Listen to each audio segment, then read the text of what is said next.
Salut tout le monde, c'est Ali. Alors, ce qui se passe avec moi? Je passe ma job. Ouais, ça va pas super. Mais en termes de game, par exemple, j'en ai fait une coupe. Fait que je peux déjà au moins mettre ça sur le tapis. J'espère avoir un peu plus de temps libre parce que contrairement à ce qu'on pense, quand on passe à job, t'as pas mal moins de temps libre en fait. Parce que quand t'es habitué à ta job, c'est beau, tu es capable de gérer ton temps pour faire d'autres choses. Mais là, ces derniers temps, c'est ça, je suis vraiment très dans le jeu. Anyway,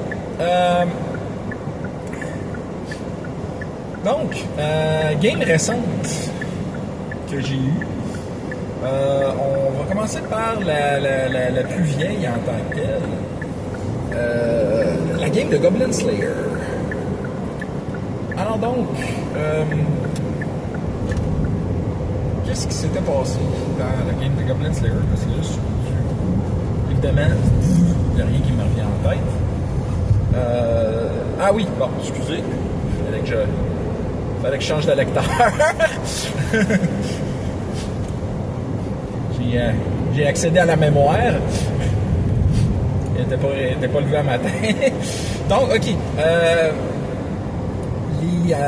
Les joueurs étaient en train d'infiltrer le château d'un marquis. C'est pas un marquis, c'est un baron. Qui était un sale coquin. On va dire gentiment.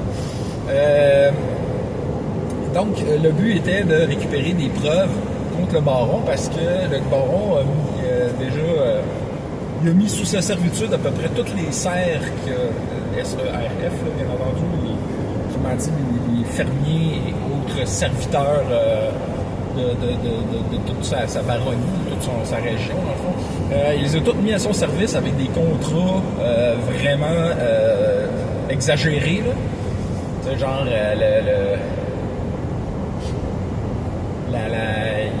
il mettait la valeur d'un champ à genre 10 000 alors que ça vaut même pas 1000. Tu sais, puis genre, il forçait à rembourser toute la valeur au lieu de juste rembourser la valeur de la récolte qui était perdue. Tu sais, c'est ça. Tu sais, c'est vraiment horrible. Fait qu'il forçait les gens à faire des contrats qui étaient contrairement pas bons en déguisant les choses, puis surtout sachant que la majorité des gens, ils savent pas lire et écrire. Fait qu'ils forcent à signer des contrats qu'ils savent pas, tu sais, qu'ils comprennent pas. Fait que c'est ça, c'était un enfant de chienne. Et donc on a des preuves. Il voulait récupérer des preuves. Donc c'était il profitait d'une fête donnée par ce baron-là dans son château. Donc, voilà, ça va aller bien. Et donc, c'est la dite fête, évidemment, c'était les gens de la haute, etc. Fait qu'ils se sont infiltrés. D'abord, la druide s'est mis en robe de soirée, a fait sa chic. Le rogue n'avait pas eu cette chance, mais c'était quand même infiltré. Lui, il s'était fait passer pour un enfant. Excusez, c'est juste mon téléphone va probablement décoller. Fait que donc, je vais juste l'ajuster. Je m'en allais de beau, ouais, je vois à peine l'écran. Donc, il y a le ranger aussi qui avait rentré par ce qu'on pourrait dire la porte d'en arrière. Comment dit, une entrée secrète en passant par les égouts. Et donc, à cette partie, ça avait terminé que ils avaient commencé à s'infiltrer. Fait que donc, à la fin de cette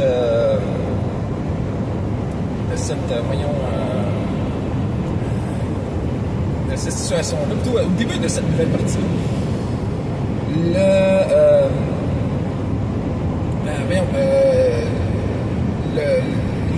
joueurs, eux autres, n'étaient pas là. Okay? Ben, à partir de ce qu'ils avaient fait ça.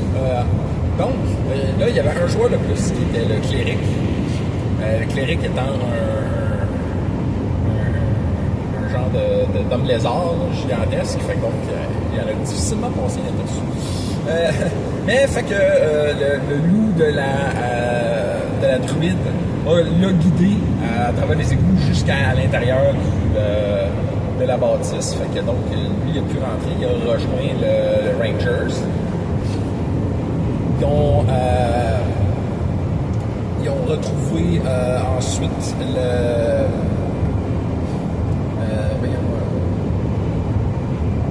le Rogue. Le Rogue qui, lui, ben, c'était fait enfiroiper, entre guillemets, fasciné par mais bien un barde. Le barde du baron, qui était, dans le fond, son bras droit, qui, lui, allait justement découvrir les poteaux roses et en informait le baron pour qu'il puisse justement faire des deals. Évidemment, il attirait beaucoup d'argent, ce barde-là. Barde quand même très puissant, qui a fait un show avec la fascination, parce que ben, il adore ce grand spectacle. Et le Rogue était littéralement fasciné. Pendant ce temps-là, la druide, elle s'était faite, on va dire capture, mais elle s'était entendue avec le baron pour passer une nuit torride avec lui, en échange justement de la liberté des deux sœurs du Rogue, qui était aussi le but, justement, de libérer ces deux filles. Fait que donc, elle est montée en haut et elle se disait, bon ben regarde, je vais le tuer, puis je vais me sauver, peu importe, mais je vais essayer de m'organiser. Sauf que ben, elle ne s'attendait pas à ce que la place soit neutralisée contre la magie. Fait que donc, heureusement, elle a réussi son jet de will, de volonté, puis elle a réussi à se transformer en lui. Sauf que ben, le baron était beaucoup plus, comment dire, pervers que prévu. Et il avait décidé de profiter d'elle même sous cette forme-là. Et ben, j'avais réussi à faire un genre de vin naturel pour réussir à comment dire, je sais pas comment dire ça, l'enfourcher. Voilà. Sauf que, ben, par un joyeux coup du sort, c'est à ce moment-là que peut-être que c'était arrangé avec le DM, donc moi,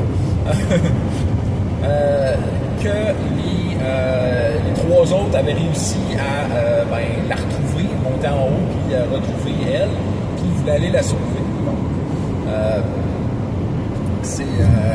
ils ont engagé le combat. Elle aussi s'est battue contre le baron, qui s'est fait attaquer par la fille, la druide en forme de loup, au niveau de son entrejambe. Et il a perdu une partie de lui-même. Et ça finit là.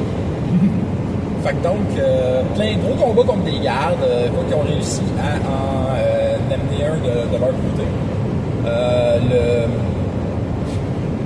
Le Rogue a tenté le baron aussi, en disant que c'est lui le nouveau maître des loups. Ce qui a ouvert justement la porte à la druide pour qu'elle fasse sa croquis, on va dire ça comme ça. Et donc, c'est ça qui s'est passé. Donc là, en faisant ça, je me rends compte que peut-être j'avais déjà raconté ça lors d'un précédent vidéo, je me souviens plus. Ça fait quand même un petit moment. Fait que dans le pire des cas, ben, j'ai sûrement raconté d'une façon différente de la dernière fois. Donc, la grosse affaire. La game de Star Wars Outer Rim. vraiment, ça, c'était une game assez fofolle. Il n'y a pas eu un tir de blaster qui a été déclenché. Pas de combat, pas rien. Mais quand même, ça a été une grosse journée. Ça a été tout simplement le swimsuit épisode. Vous savez, dans les animés, là, il y a toujours un épisode où est-ce que tout le monde est en costume de bain. Ils vont à la plage, ils vont à la piscine, ils vont au onsen, genre au bain, ils vont à la place de bain, ils vont à la station thermale, whatever, mais bref, les filles se ramassent récemment, sont un peu vêtues, au mieux en costume de bain, et les gars, capotent, etc. Fait que donc, étant donné que les trois joueurs font chacun une fille, ils sont tous ramassés avec des souliers en costume de bain, puis donc, ils sont allés, vous voyez, avec l'histoire principale, donc, on se souvient qu'à leur dernière partie, en tout cas, j'espère que j'avais fait un résumé pour celle-là. Je vais faire un résumé rapide d'abord. Donc, à l'autre partie d'avant, ils partaient de la station Busan Station, une station spatiale, dans le fond, pour aller faire une première livraison dans un système qui s'appelle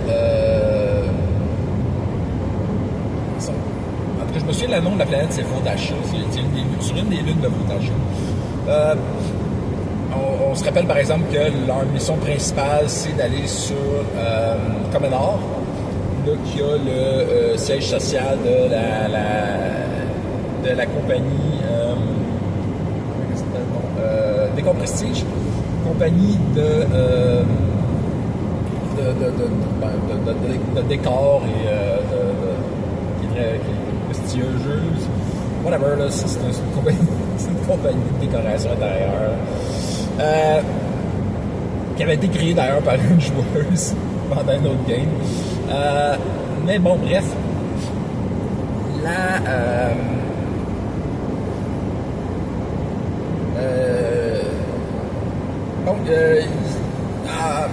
Je me souviens, ils ont eu un arrêt là, je parle donc pas la game, ils sont passés par l'avant. Il y avait eu un premier arrêt, c'était fait intercepter par l'Empire pour une inspection, mais il avait réussi à enfiroiber les impériaux, donc il n'y avait pas eu de problème. Après ça, rendu dans le système pour aller porter leur livraison, je note quand même, vous mentionnez que ils savaient que c'était une livraison qui devait être faite pour un hôte. Donc, c'était quelque chose qui avait l'air légal, mais qu'au final, ne l'était pas tellement. Fait que donc, ils sont finalement arrivés à la petite place, sauf qu'ils se sont fait intercepter par des pirates. Ils ont négocié avec les pirates, puis ça avait l'air de pouvoir bien se passer, sauf que l'Empire est retondi. L'Empire a immédiatement engagé le combat. Eux autres ont préféré se sauver et se camoufler, ce qu'ils ont réussi. Les pirates se sont fait avoir. Fait que donc, tant pis pour eux. Mais ils ont réussi quand même à se rendre sur la petite planète et à aller faire leur livraison. Sauf que la livraison, c'est un peu mal tourné. La livraison était une excuse pour un des lieutenants du hôte pour l'éliminer. Dans le fond, c'était censé être des chocolats rares, sauf que ces chocolats-là, ils étaient empoisonnés. Fait que donc, j'ai empoisonné un hôte, c'est rough en tabarnak. Fait que, mais bref, c'était dans le but de l'empoisonner. Et eux autres s'en sont rendus compte.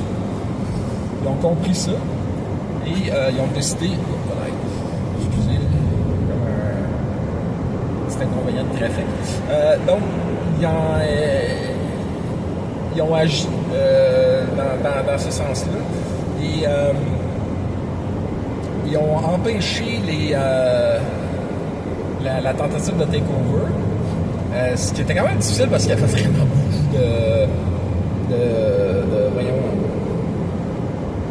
il y avait vraiment beaucoup d'ennemis. Et donc, ça a été un combat quand même assez... pas difficile, mais quand même occupant. C'était quand même rough. Mais ils s'en sont très bien sortis. D'ailleurs, ça a fini avec un level up. Fait que donc, cette game-là avait très bien été. Là, la game qui vient de se passer, c'est ça. Donc, elles allaient à l'arrêt suivant sur leur périple pour aller sur Commodore. Et c'était la planète Zeltran. Zeltran étant une planète... donc, où est-ce que les habitants, les Zeltraniens, qui sont dans le fond littéralement des humains mais avec la peau rose, ont une perception sensorielle particulièrement développée au niveau des émotions, perception des émotions. Alors, et donc, ces gens-là recherchent le bonheur et le plaisir dans tout ce qu'ils font. Donc, évidemment, ça a le fait que la planète est devenue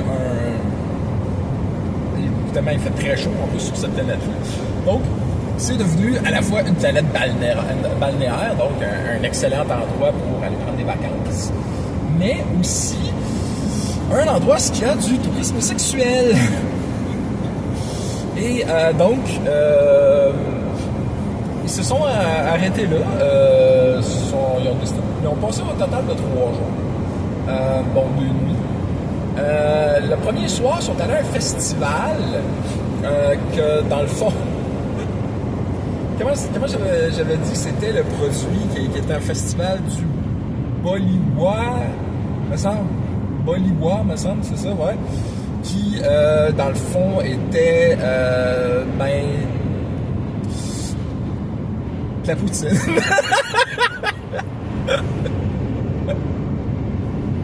De la poutine au pain de viande. Alors donc, c'est ça, c'était un festival de la poutine. Fait que donc, se sont bourrés. Après ça, ils ont été faire des attractions. Miyu, la spécialiste de l'explosif, si je peux dire ça de même, elle a été à un show d'idoles locaux, tu sais, donc d'un petit boys band local, ok? Et donc, on a tout de suite déterminé que c'était les Saja Boys de K-pop Demon Hunter et qui jouaient Soda Pop. Fait que donc, c'était très très très drôle, cette bout-là. Et elle les a aidés, elle a réparé leur micro on the spot, parce qu'après tout, c'est une technicienne spécialisée. C'est la mécano de la gang, tu sais. Fait que donc, elle a réparé les micros, ça lui a donné une place backstage. Et aussi, elle a réussi à passer la nuit avec un des Saja Boys, Abby, on ne va pas le nommer.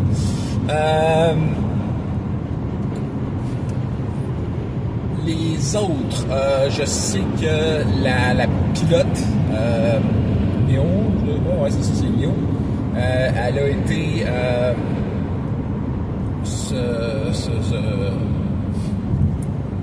elle était dans une espèce de bar aquatique, là, c'est une autolande, donc c'est une race aquatique.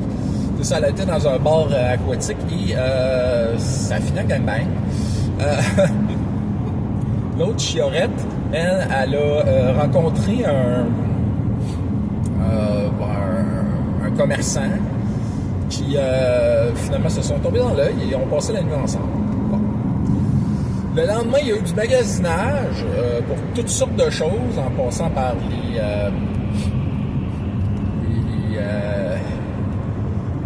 articles pour faire la chose. Et aussi toutes sortes d'autres des vêtements, vraiment assez variés. Ça s'est terminé en une soirée à la plage avec le reste de l'équipage, parce que je vous mentionne que déjà là, de base, il y a 3 PNJ, si je compte pas les droïdes, il y a 3 PNJ, un Qatar, donc c'est une race qui ressemble à des lions, des humains en forme de lion, avec une tête de lion, qui s'appelle Sébastien. Sébastien, une famille Stian. Non, il y a un... c'est quoi cette race-là déjà? Les deux autres sont un couple, dans le fond. Il y a un gars, je me rappelle plus de son nom. Ken Shin, ouais. Ken Shin, qui est un... merde, je me rappelle plus. Ceux qui sont rouges, qui ont l'air de démons. J'oublie le nom, c'est pas grave. Qui, lui, c'est un rogue. Là.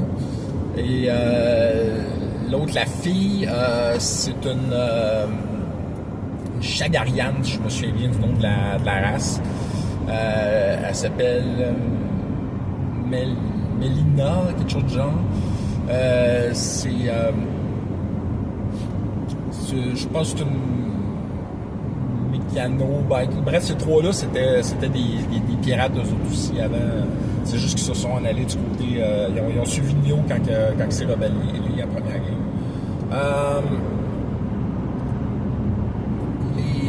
Les autres, qu'est-ce qui s'est passé avec les autres enfants? Ouais, c'est ça donc. Puis évidemment, il y a la fille qui transporte, qui est une employée de Décomprestige. Là. Fait que donc, c'est ça. Il y a elle aussi qui est à bord. Fait que donc, il s'est passé une soirée à la plage avec toute cette équipe-là.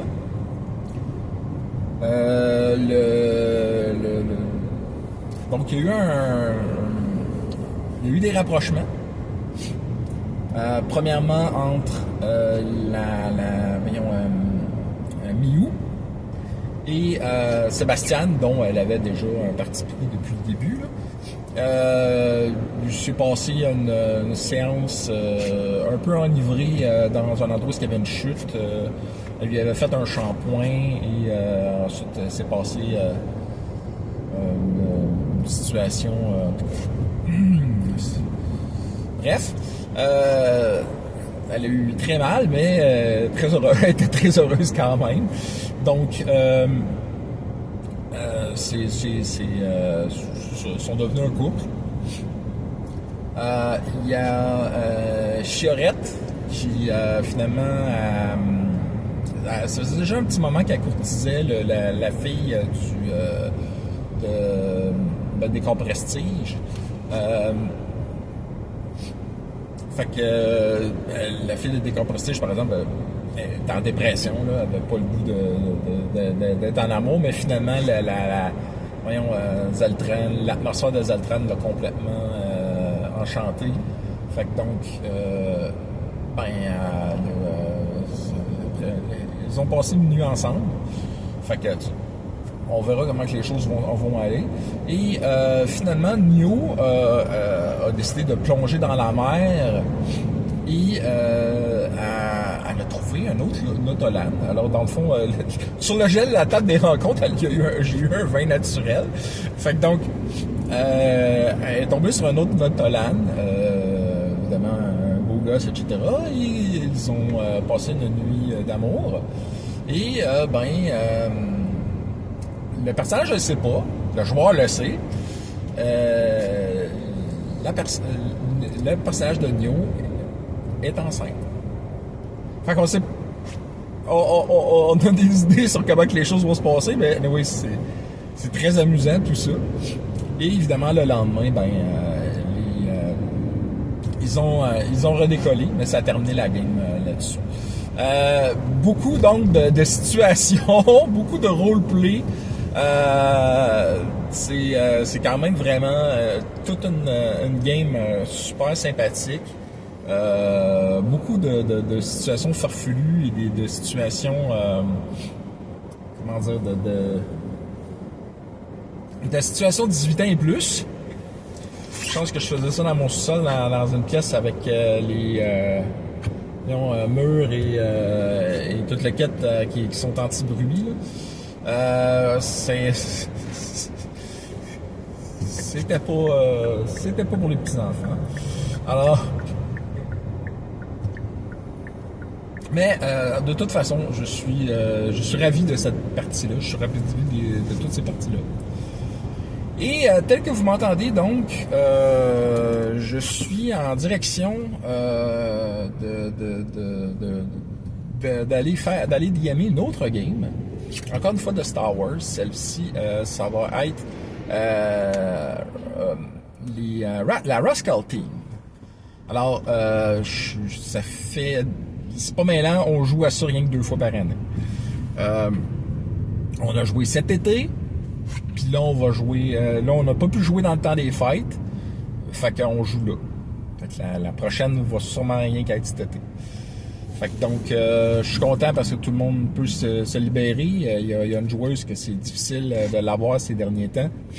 Fait que on va voir comment que ça va aller. Là. Fait que anyway, là-dessus, ben, je vous souhaite des critiques nombreux, des fumbles rares.